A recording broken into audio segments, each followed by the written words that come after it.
Okay, let us briefly recall where we were in the last class. We said that ask him to stop. Yeah. We said that when there is a periodic orbit like so in continuous time, and suppose you have placed a Poincare plane here, you would normally see a point, but supposing this orbit becomes unstable, which means the fixed point here becomes unstable, and not just any type of instability, it is that instability where the in the map where the eigenvalues are complex conjugate and their magnitude is just equal to 1. So, when that happens, on this you will find, if you blow it up, you will find that in the neighborhood of that you will get a outward spiraling orbit, while outside there will still be incoming spiraling orbit, as a result of which there would be a closed loop developed. A closed loop on the Poincare plane would mean that there is a torus in the whole continuous time. Okay. So, that is the picture that we have seen, and then we said, okay, now we forget about what is happening elsewhere, we keep it in the back of our mind, but let us concentrate on the Poincare section. And then since on the Poincare section we will see this is a rotating orbit, this will be a, since the fixed point that is sitting inside has become unstable while the eigenvalues are complex conjugate, there should be a rotational motion, and the rotational motion will give rise to a turning this way. So, we said that suppose we consider the rotation on a circle, topological circle, which is no different topologically from any closed loop, and then we define the angle and said that let us define theta n plus 1 is equal to a function of theta n, let that be the equation. So, we defined a map, 1D map, that represents the angular rotation or angle in any particular iterates measured from any datum. So, that is where we were, and we had used for that purpose a specific map given by theta n plus 1 is equal to theta n plus omega minus k by twice pi sin twice pi theta n, and then you have to take mod 1. Is it visible? Yes. So, this is the sine circle map that we had taken. Do you have any question?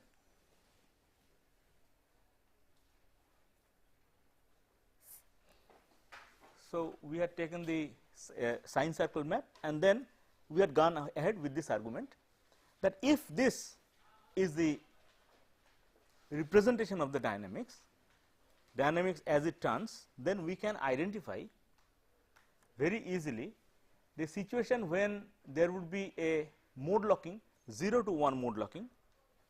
We can easily identify the 1 to 1 mode locking, right. What would represent the 0 to 1 mode locking? The condition where it does not at all rotate in the small circle. So, it goes around the big circle and comes back to the same point, which means nothing but a period 1 fixed point. Okay. So, to find out the condition, we had set this equal to theta star, this equal to theta star, this equal to theta star, solved it, and we obtained the condition. Likewise, what would be the condition for 1 to 1? 1 to 1 mode locking would mean physically that while it goes around the big circle once, it also goes around the small circle exactly once. Okay. Going around the small circle exactly once means addition of 1 in this case, because it is normalized to 1. So, in order to obtain that condition, we had simply put theta plus 1 and we had solved it and we got the condition. simple. But that way we convinced ourselves that there would be two parameter ranges. Here there are two parameters, the omega is a parameter and k is another parameter. There would be two parameter ranges in which you would have a 0 to 1 mode locking and 1 to 1 mode locking.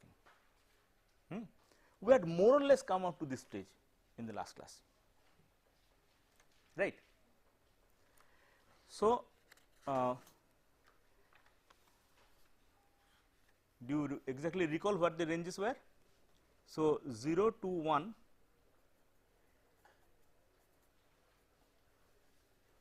mode locking condition was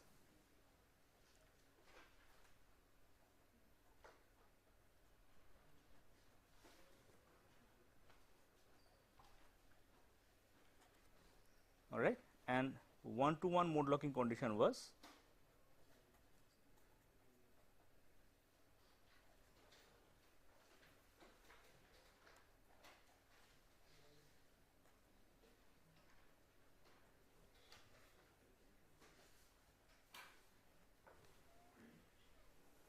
right. So, notice that as k goes to 0, because k is a parameter and we have already understood that k is a non-linearity parameter. If k is set to 0, it is linear map. Notice if k is set to 0, it is a linear map, and then omega becomes the frequency ratio parameter, and k is a non-linearity, it brings in the non-linearity. So, if k is 0, then you would notice that there is no range. If k is equal to 0, no range, but as k is increased you get some range, and if k is equal to 0 you get a lot of range. Okay. No, k is equal to 1, k is equal to 1 you get some range for this one and some range for this one. And it is customary to visualize this as a graph in the omega versus k plane, omega versus k plane, in which how would this condition look? This is 0, this is 1, and here it is 0 to say here it is 1. 1 I will draw a dashed line. So, this would be nothing but a straight line condition that goes up. For k is equal to 0, the range of omega for which this happens is 0. For k is equal to 1, it is 1 by twice pi. So, you would get a range like this. Fine. So, why are we limiting k to 1 up to 1? No, we are not limiting. We are only now studying what happens between 0 to 1. It is not really limited to 1. We will see what happens if it goes beyond 1. Then here also this is a range that is limited to 1, but it starts from 1 minus k by twice pi, and so here is also a linear range that goes like this. So, this is the range in which you will see 0 to 1 locking, and this is the range where you will see 1 to 1 locking. Good. Now, the question is that in between these two, will there be other mode locked conditions? Now, other mode locked conditions means what? Means, as you can see that in case of this kind of a map, the mode locked condition is represented by periodic orbits.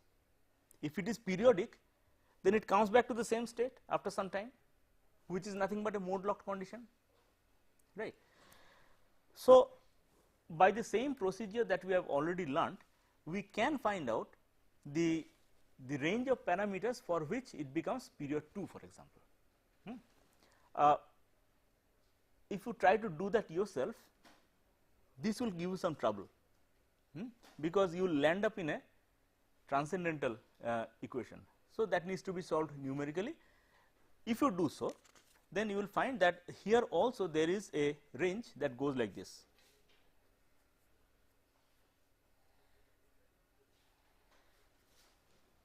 here is a 1 to 2. Let us try to figure out how the 1 to 2 situation looks in the graph. Here is your theta n, here is your theta n plus 1 graph of the map. Here is the 45-degree line.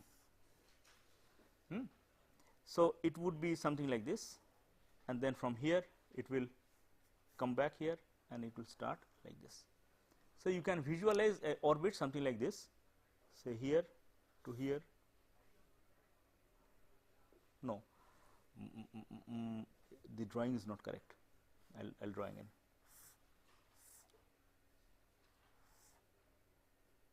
So, supposing it goes here, it comes here, so it has to come back somewhere here. So, an orbit can be something like this. If it is like this, that means one iterate falls in this chunk and another iterate falls in this chunk. Falling in this chunk means it is actually gone up like this, not here. So, here it is continuation of that line, and it has come down here because it is mod 1, right. So, actually the graph is going up like this, but since you are taking a mod 1, it starts all over again here. As a result, if there is a iterate falling here, it means that it goes around it one circle, right. Is that clear? So, this orbit would mean that it goes around the small circle once, and period 2 means it goes around the big circle twice. So, it is a 1 to 2 mode locked orbit. Clear? Why it is mode 1 to 2? Similarly, you will be able to visualize a 1 to 3 mode locked orbit something like this. This was creating problem, bad paper.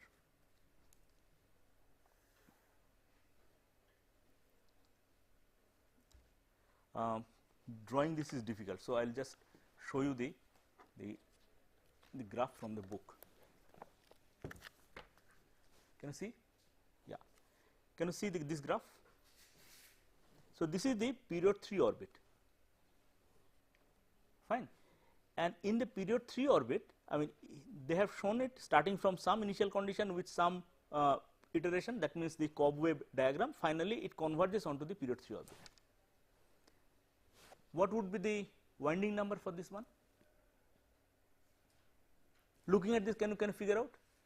Not difficult at all, because there are 2 iterates in this chunk, which means that it goes around the small circle twice, while there are in total 3 points, therefore, it goes around the big circle thrice. So, it is 2 by 3 mode locking window. Okay. Now, for these 2 situations, one was this situation and the other was that situation. For these both, you can plot theta n plus 2 versus theta n. Can you see, or is it too faint? I will draw again. I will draw on the paper. In one case, I will have to draw theta n plus 2 versus theta n, the way we did for the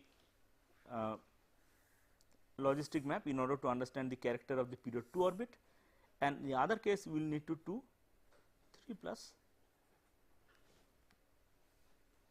Okay. In this case, there would be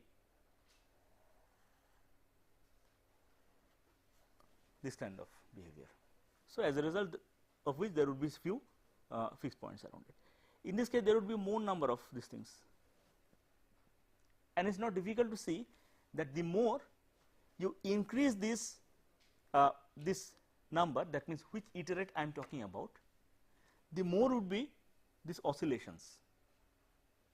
Is it difficult to visualize that? No, because we know in case of the logistic map we have seen that in case of period 2 there would be 2 of these, in case of period 3 there would be many more of these. So, as you go on increasing, there will be more number of oscillations. Same thing will happen here. The point that I am trying to make is that therefore, the more the periodicity I am investigating, we will have to take n plus that many, the more there would be those number of oscillations. Now, look at the character of the look at the character of this. What does omega do? Imagine I am drawing the graph of this, and what is the role of omega? It is just moving it vertically. Okay, it is just moving it vertically. As a result, if you move this vertically, the intersections will exist only for a certain range. Okay,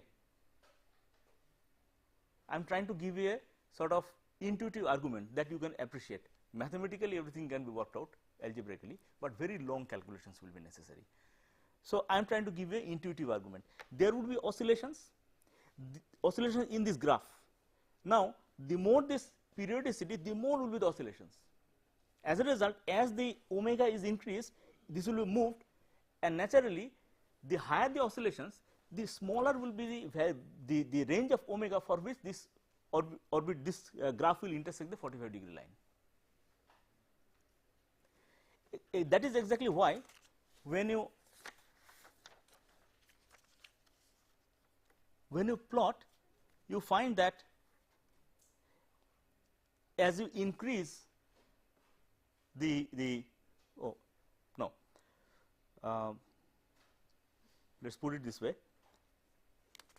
First let us understand the argument for k. We find that these broaden as you go for higher values of k. What actually happens for higher values of k? If k is 0, there is no oscillation at all, they are straight lines.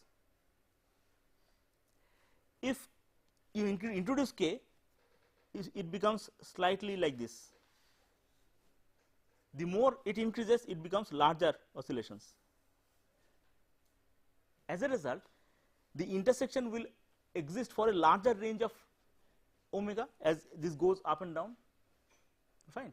That is exactly why for larger values of k, we have a larger range of omega for which these are stable. Okay. Is that argument convincing? Fine. Now, we will get into the interesting part of it, if these arguments are understood. So, the larger the value of k, the larger will be the range of omega for which we will get the periodic mode locking windows. Second point is that the higher the periodicity, the narrower will be the range in which they will occur. Now, the periodicity, you notice that if the periodicity is p by q, if the winding number is p by q, then periodicity is this q, the denominator, right? Periodicity is q, the denominator. As a result, you would immediately conclude that the larger the denominator, the smaller will be the range of the parameter for which it will occur. Okay. At this stage, number theory comes in because here we are talking about rational ratios starting from 0 to 1, or I will write it this way, 0 to 1, basically 0, and ending it 1 to 1. In between these two, how many rational ratios are there? Infinite. As a result, it is not difficult to see that within these two ranges, here is the range of occurrence of 0 to 1 mode lock window, here is the range of occurrence for 1 to 1, in between there should be all these infinite period mode locking windows. Okay. We also conclude that the higher the periodicity, that means the higher the denominator, the narrower will be the range.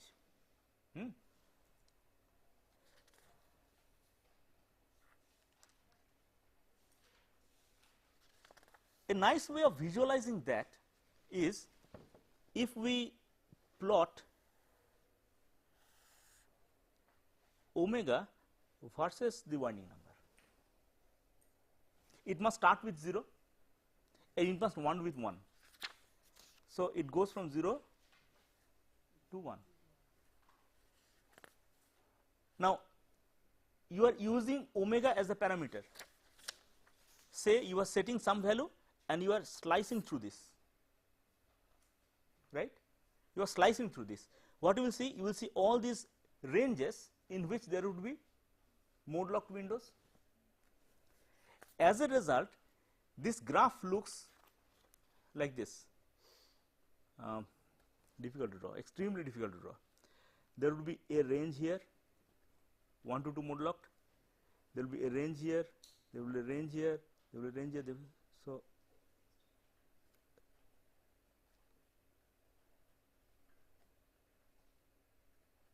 I will not draw it with continuous line. It will be a graph like this.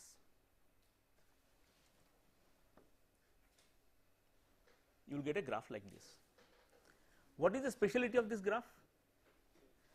Each of these horizontal lines represent the parameter range for which a periodic orbit occurs, a mode locked window,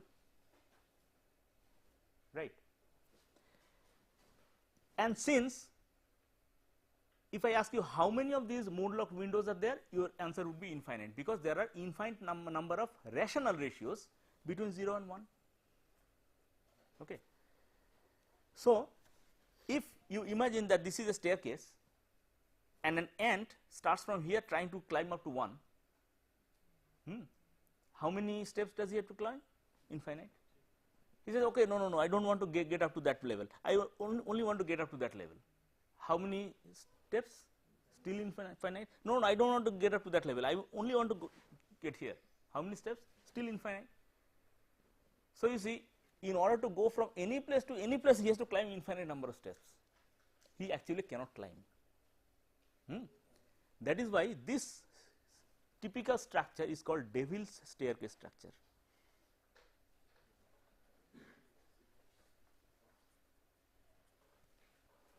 This is called Devil's staircase structure, because you never can climb such a staircase, but it is a staircase that follows from number theory. Is that clear? The concept of Devil's staircase. How will you actually calculate this? Omega is a parameter. For every value of omega, you will actually have to calculate the value of omega. Every value of omega, you will have to calculate W. How will you calculate W? The average number of turnings. So, you will have to take Fn of theta minus theta, you have to take limit n tends to infinity. Okay. So, this way you have to calculate the W, the winding number, and then you have to plot this graph. It is possible to plot. I mean, the ant cannot climb, that does not mean you cannot plot. It is possible to plot this graph.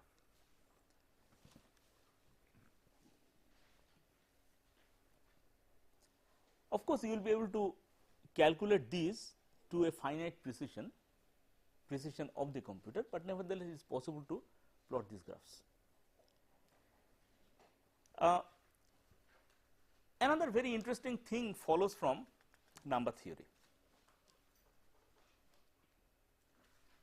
See, there is a range with 0 winding number, there is a range for 1 winding number.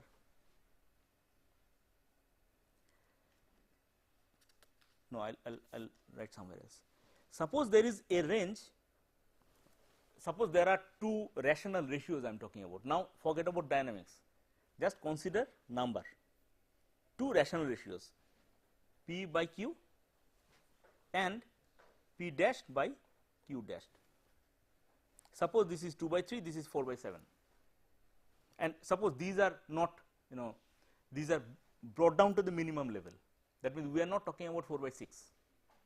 If it is 4 by 6, we will talk about 2 by 3. So, suppose there are two rational ratios, then number theory says, there is a theorem that says that the rational ratio that occurs between them with the smallest denominator is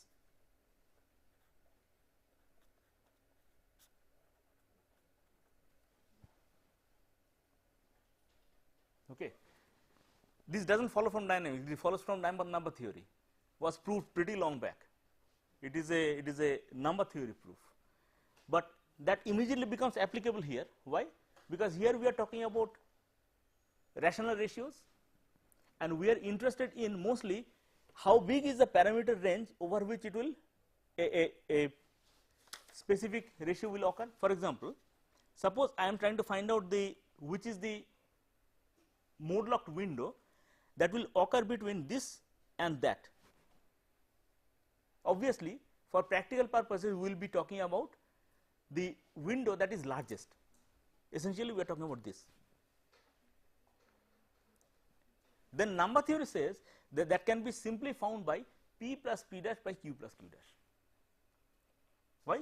Because the number theory says that this denominator is the minimum. Okay. So, between this ratio and that ratio, if I ask you that which is the rational ratio that has the minimum denominator, then this is the rational ratio. And we have already said that the ratios with a small denominator will occur for a larger parameter range, and therefore you can conclude that this particular ratio will occur for the largest possible parameter range between these two. Okay, good. Now we can start from say 0 as a ratio and 1 as a ratio and try to build what will happen in between. Obviously, between 0 and 1, 0 means 0 by 0 and this is 0 by 1 and this is 1 by 1. In between there should be, this is p by q, this is p dash by q dash, there should be the largest ratio of 1 by 2, these two added 1, these two added 2. So, in between there should be 1 by 2. In between these two, what ratio do you expect? 1 by 3, yes. In between these two, what ratio do you expect? 2 by 3.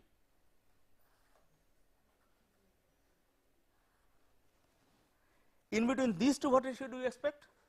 2 by 5, yes.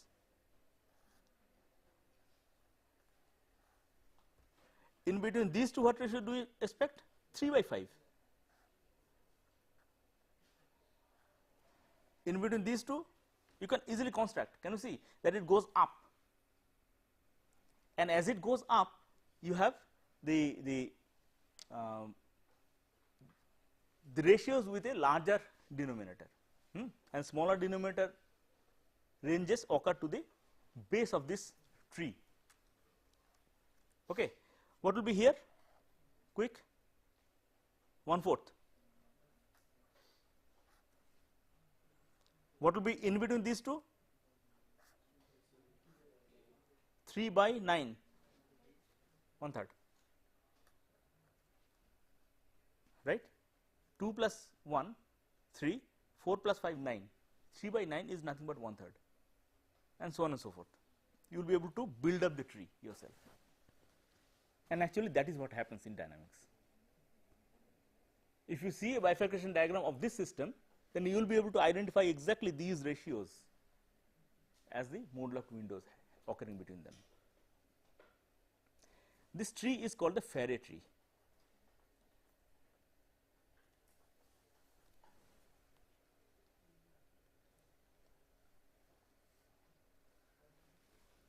This tree is called the Faraday tree.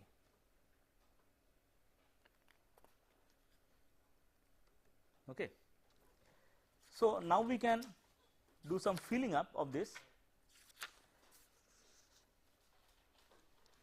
In between these two, what do you expect? In between 0 and 1, you expect a 1 to 2 ratio, it happened. In between these two, you expect which ratio? 1 by 3. So, that would be something like this. It should be widen up like this. In between these two, what will you see? This is 1, 2, 3, 1:3, right? 1/4, yes. So, there will be a range like this. Here will be a range like this. Here will be a range like this. of various widths depending on the denominator. Now, these ranges, these geometrical structures, after the person who invented them are called the, in nonlinear dynamics, people are very imaginative, they give all sorts of funny names.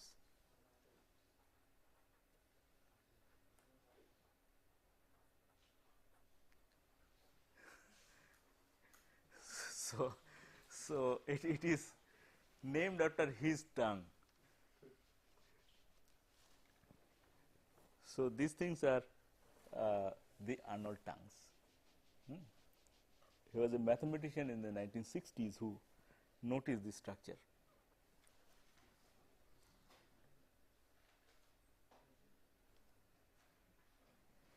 Okay, fine.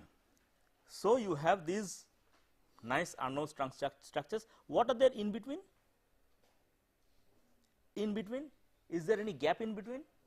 Yes, there are gaps in between, because these ranges broaden. Suppose they almost fill the top part, then obviously they don't fill the bottom part because they are broadening. So if you take a slice here, in between there will be ranges where there is no mood locking. Then what is there? Irrational ratios, and the irrational ratios are what? Quasi-periodic behavior. So in between you have the quasi-periodic windows in these gaps, and it is easy to see that the ranges in which quasi-periodicity occurs will be large for k close to 0, and the ranges in which the mode lock windows occur, they will be large as k goes to 1.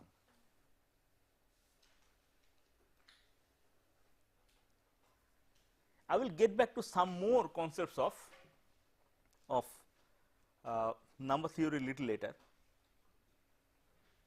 By the way, have you heard of Fibonacci series? Where? C programming. Okay, they're okay, good programmable things, all right. Sir, can you please, explain the theorem again, P by Q and P dash by Q dash? Yeah, it says that between the numbers 0 and 1, there would be an infinite number of rational ratios. But then the question naturally comes, is there any ordering, or they occur in any way?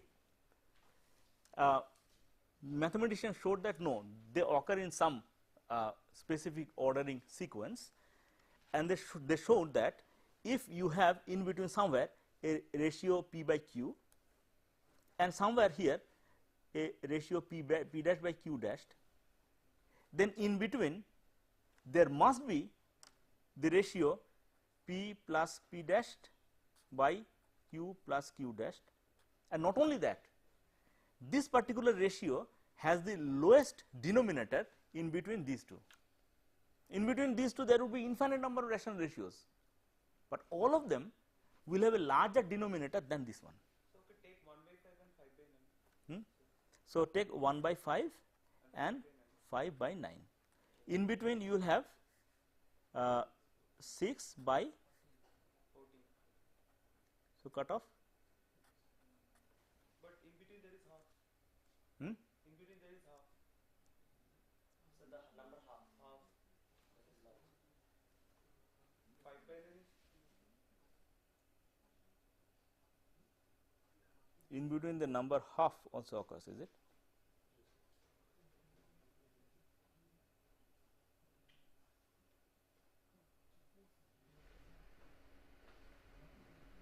No, not just anywhere. Actually, this has to build on the Faraday tree concept, then only you will get it. That means here you have these ratios. In between the maximum is this one, in between the maximum is this one, in between the maximum is this one, and so on and so forth. That way you have to build on. So, sir, it is valid for the fractions which occur on the Faraday tree. Yeah. It will. Literally anything which taken we can build it up. No, ultimately all the fractions will occur somewhere on the Faraday tree. Somewhere. but building up is this way, which means that in between these two the maximum ratio is half, in between these two the maximum ratio is this, in between these two the maximum ratio is this, and so on and so forth. So we can take between any two. Any two of the members? No, it has to build this way. So It we is cannot take between 1/4 and 3/5 in that case. Can we?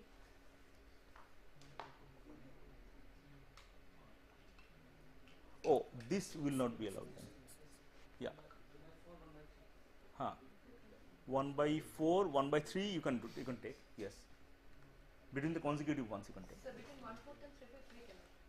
1/4 and 3/5 and 3/5. no, between consecutive ones you can take like this. Between consecutive ones you can build up like that.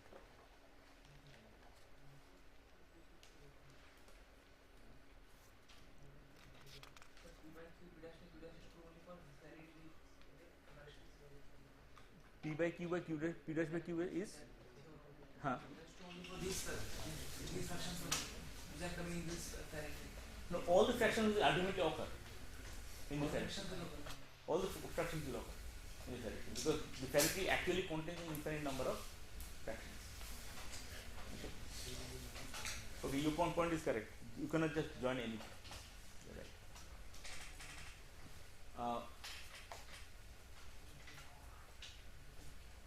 Okay, before I go into the Fibonacci sequence and all that, I'll have to talk about something. All this is fine, but what actually happened on the Poincare section? I said that there was a fixed point here, which had become unstable. Even though that became unstable, and now there is a closed loop around it, that fellow is still there.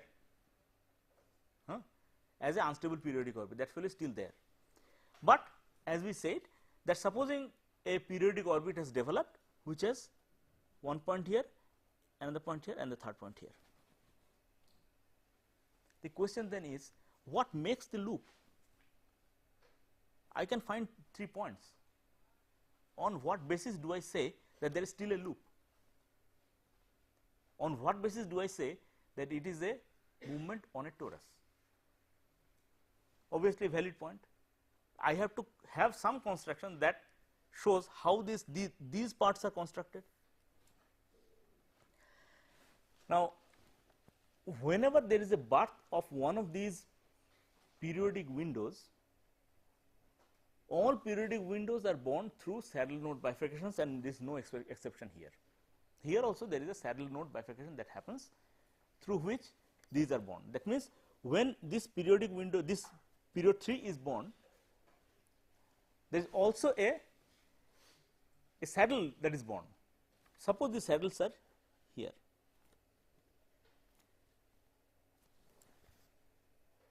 That means, when they are born, this point and that point was very close, this point and that point was very close, when this point and that point was very close, as you change the parameter, then they move apart. If these are saddles and if these are nodes, then we can draw the stable and unstable manifolds. So, the saddles will have the stable and the unstable manifolds like this. These would be the stable manifolds, and these would be the unstable manifolds. Sorry.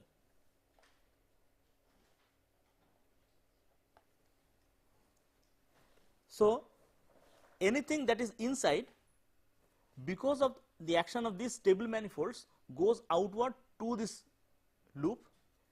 Anything that is outside, because of the action of these stable manifolds, go into this loop. But then these are the stable points. So, from here, this is wrong. From here it would converge onto this. From here also it would converge onto this. From here it would converge onto this. From here also it would converge onto this, like so. And on this there would also be stable manifold, because these are stable equilibrium points. If you individually take this point and obtain the eigenvectors, there would be 2 directions. So, here also there will be this, here also there will be this. These are all incoming then, because these are stable.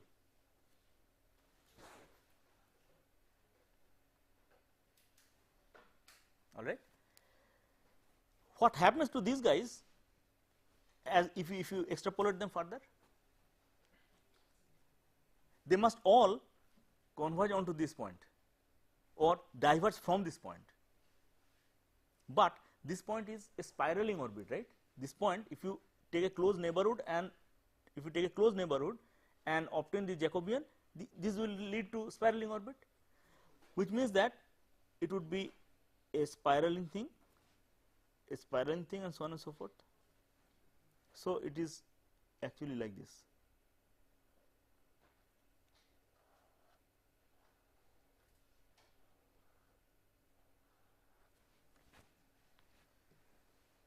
So here it is a spiraling orbit, but as it diverges, they become the stable manifolds that are shown here. I would better draw some of these with different colors. These are, I am drawing with black then, these are the stable manifolds of the saddles, and these are the saddles. This is a saddle. So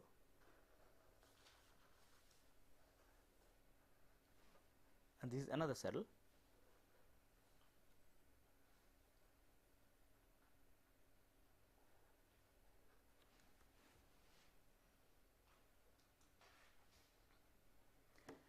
Now do you see who is creating the closed loop?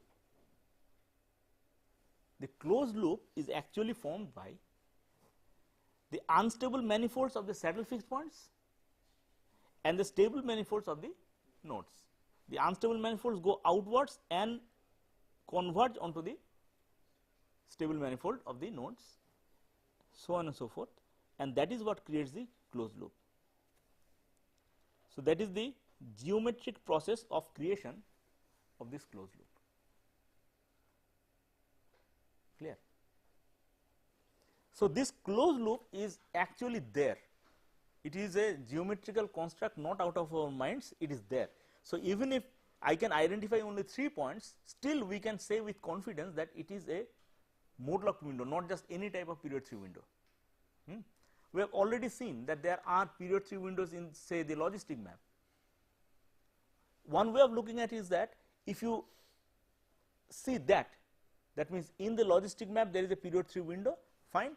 That is also a Poincare section of some kind of a continuous time system. I take the data, do some kind of data acquisition and do a FFT. What will we see? We will not see 2 sharp lines, but here you will see 2 sharp lines, meaning that it is still the orbit on a torus. Okay. And geometrically what is happening is that on the Poincare section you will have this structure. Fine. Okay. Now let us see what creates chaos. In order to understand that properly, what created chaos in case of the logistic map? See, in order to have chaos, you have to have sensitive dependence on initial condition. What causes sensitive dependence on initial condition in the logistic map? See, logistic map, let us draw, it was like so, xn versus xn plus 1. What created the sensitive dependence? Notice, if you take an initial condition somewhere between 0 and half, this range is stretched to the range 0 to 1, right. So 0 to half range is stretched to 0 to 1 and half to 1 range is folded. So actually it goes, this range goes to this. So and this range is here and this range is there. So it actually folds. Okay. So you have the stretching as well as the folding. Okay. Stretching and folding are therefore a essential consideration for creation of the chaos, but that's only if you have a stretching and folding, it does not necessarily guarantee chaos, because you know that if mu is say something like 3.1, it is not chaotic, it is some high periodic orbit, say period 4, period 8, something like that. But in that situation also there is stretching and folding. But what I am meaning is that the stretching and folding is a necessary condition for creation of chaos. Now, let us look at it from another angle. What causes the stretching and folding? If you see this, for every value of x n plus 1 there are two values of x n. It is not invertible. Okay, not invertible. You cannot invert it. If you have x n plus 1 is equal to function of x n, that does not allow you to say x n is equal to another function of x n plus 1. Right. Geometrically, what is there? If you have the x n plus 1 given, that could have come from two values of x n, either here or here. As a result, if you want to take the inverse map, you do not know which point to take. That is the non-invertibility condition, and that is also at the base of this stretching and folding. Now, look at the sine circle map, its behavior. We have already shown how it looks. It has it looks like this if k is equal to 0. It looks like this if you have some value of k, and it will look like for k larger than 1. Somebody was asking why limit k to 1. If you increase k to a value larger than 1, so you have this situation, so that for a value of x n plus 1 there are many values of x n that is possible. The map becomes non-invertible. It is also easy to see that under that condition there is a stretching and folding. The map is already non-invertible. You are taking on the part, but if you extend that. If you extend that, what was the behavior? See, if you extend without taking down, if you extend that, what will happen? It was actually like this, and then it becomes like this. No, I'm not trying to say that. I'm trying to say that you are taking only a part of the map, isn't it? It's No. It is between 0 and 1. I am not taking a part of the map. Map is defined between 0 and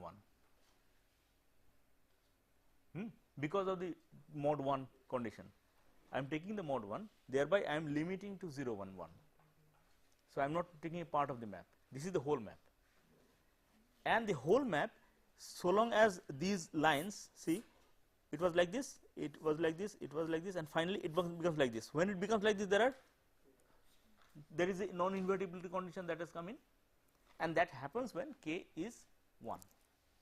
That is why, so long as we were considering the situation where k is less than 1, you have essentially invertible maps, and that is why for k less than 1 you do not see chaos, because the condition is not satisfied, the stretching and folding condition is not satisfied. But the moment it becomes like this, the stretching and folding condition is satisfied, and therefore the condition is now ripe for generation of chaos. So you are saying that the non-invertibility is necessary for chaos? No, I am not saying that. I am saying stretching and folding is necessary for chaos, and non-invertibility is a condition that causes stretching and folding. So, but in sir, Heron map, we have seen chaos, but it is invertible. Doesn't really matter. If something is non-invertible, then you have stretching and folding. The reverse is not true. Okay.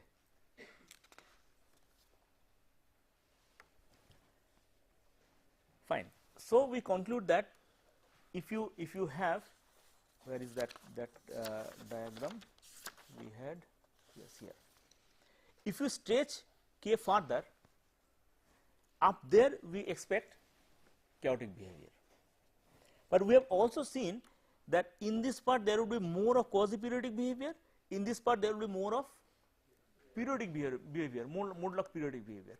Therefore, as it goes up, see, even though here you can expect a more of periodic behavior, the quasi-periodic behaviors are still there. It is not that they are non-existent, only their ranges become very narrow. It is possible to imagine that I am keeping omega constant and I am varying k through a line which goes all the way through quasi-periodicity zone. It is possible to imagine that. It is also possible to imagine that I am varying it through a line that goes through a periodic zone. So, in these two cases we need to consider the situation. In one case it is the transition from periodicity to chaos, in the other situation it is a transition from quasi-periodicity to chaos. We need to consider both these situations. Okay. We will take this issue up mainly in the next class. These transitions, different ways of transitions, we will take up in the next class. But before that, since you have said that you have some background on Fibonacci numbers, all of you have? Is there anybody who does? Good. So, you know that the Fibonacci series is essentially 0, 1, add them,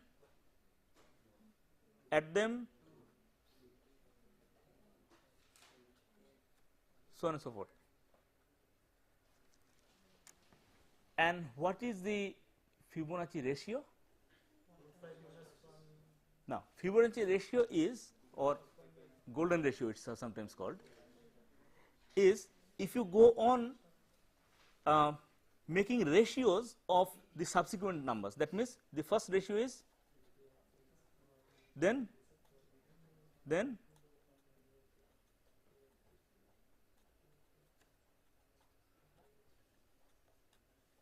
so on and so forth.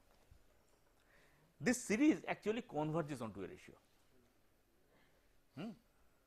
This series actually converges onto a ratio, and that ratio has been found to be very important in nature in various ways.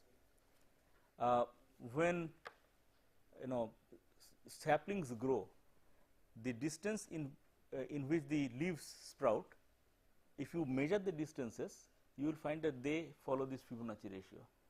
There are those shells in which there is a winding, those windings follow the Fibonacci ratio. Even our aesthetics follow the Fibonacci ratio. Postcards are made in Fibonacci ratios. So, there are various ways in which the Fibonacci ratio becomes very important. For example, this I do not have to measure. If it looks good to our eyes, this ratio, this rectangle, if it looks good to our eye, the ratio is harmonious. Immediately you can say with confidence that the ratio must be Fibonacci ratio. Then go ahead and measure it. You will find that it is the Fibonacci ratio. So, that has various ways in which the Fibonacci ratio appears in natural sciences. And in the next class we will see how it appears in dynamics also. In very interesting way it appears in dynamics also. Okay, that is all for today.